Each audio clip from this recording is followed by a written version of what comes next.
आप सभी को जय मसीह की द बाइबल पोर्शन में आपका स्वागत है। हमारा आज का वचन है पहला पत्रस 2 अध्याय। इसलिए सब प्रकार का बैर भाव और छल कपट और डाह और निंदा को दूर करके नए जन्मे हुए बच्चों के समान निर्मल आत्मिक दूध की लालसा करो, ताकि उसके द्वारा उद्धार पाने के लिए बढ़ते जाओ, क्योंकि तुमने प्रभु की कृपा का स्वाद चख लिया है। उसके पास आकर, जिसे मनुष्यों ने तो निकम्मा ठहराया, परंतु परमेश्वर के निकट चुना हुआ और बहुमूल्य जीवता पत्थर है, तुम भी आप जीवते पत्थरों के समान आत्मिक घर बनते जाते हो, जिससे याजकों का पवित्र समाज बनकर ऐसे आत्मिक बलिदान चढ़ाओ जो यीशु मसीह के द्वारा परमेश्वर को ग्राह्य है।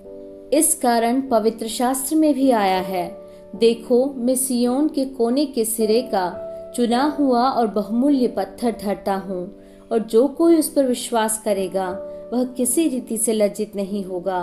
अतः तुम्हारे लिए जो विश्वास करते हो वह तो बहुमूल्य है, पर जो विश्वास नहीं करते उनके लिए जिस पत्थर को राजमिस्त्रियों ने निकम्मा ठहराया था, वही कोने का सिरा हो गया और ठेस लगने का पत्थर और ठोकर खाने की चट्टान हो गया है, क्योंकि वे तो वचन को न मानकर ठोकर खाते हैं, और इसी के लिए वे ठहराए भी गए थे।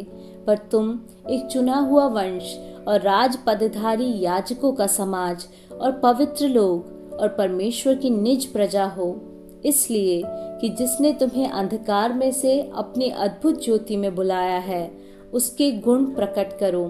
तुम पहले तो कुछ भी नहीं थे, पर अब परमेश्वर की प्रजा हो। तुम पर दया नहीं हुई थी, पर अब तुम पर दया हुई है। हे प्रियो, मैं तुमसे विनती करता हूँ कि तुम अपने आप को परदेशी और यात्री जानकर उन सांसारिक अभिलाषाओं से जो आत्मा से युद्ध करती है बचे रहो। अन्य जातियों में तुम्हारा चाल चलन भला हो, ताकि जिन जिन बातों में वे तुम्हें कुकर्मी जानकर बदनाम करते हैं, वे तुम्हारे भले कामों को देखकर उन्हीं के कारण कृपा दृष्टि के दिन परमेश्वर की महिमा करें। प्रभु के लिए मनुष्यों के ठहराए हुए हर एक प्रबंध के अधीन रहो, राजा के इसलिए कि वह सब पर प्रधान है, और हाकिमों के क्योंकि वे कुकर्मियों को दंड देने और सुकर्मियों की प्रशंसा के लिए उसके भेजे हुए हैं। क्योंकि परमेश्वर की इच्छा यह है कि तुम भले काम करने के द्वारा निर्बुद्धि लोगों की अज्ञानता की बातों को बंद कर दो। अपने आप को स्वतंत्र जानो, पर अपनी इस स्वतंत्रता को बुराई के लिए आड़ न बनाओ, परंतु अपने आप को परमेश्वर के दास समझकर चलो। सबका आदर करो, भाइयों से प्रेम रखो, परमेश्वर से डरो, राजा का सम्मान करो।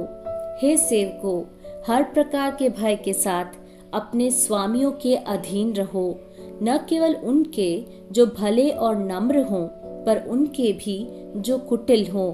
क्योंकि यदि कोई परमेश्वर का विचार करके अन्याय से दुख उठाता हुआ क्लेश सहता है, तो यह सुहावना है। क्योंकि यदि तुमने अपराध करके घूसे खाए और धीरज धरा, तो इसमें क्या बड़ाई की बात है। पर यदि भला काम करके दुख उठाते हो और धीरज धरते हो, तो यह परमेश्वर को भाता है।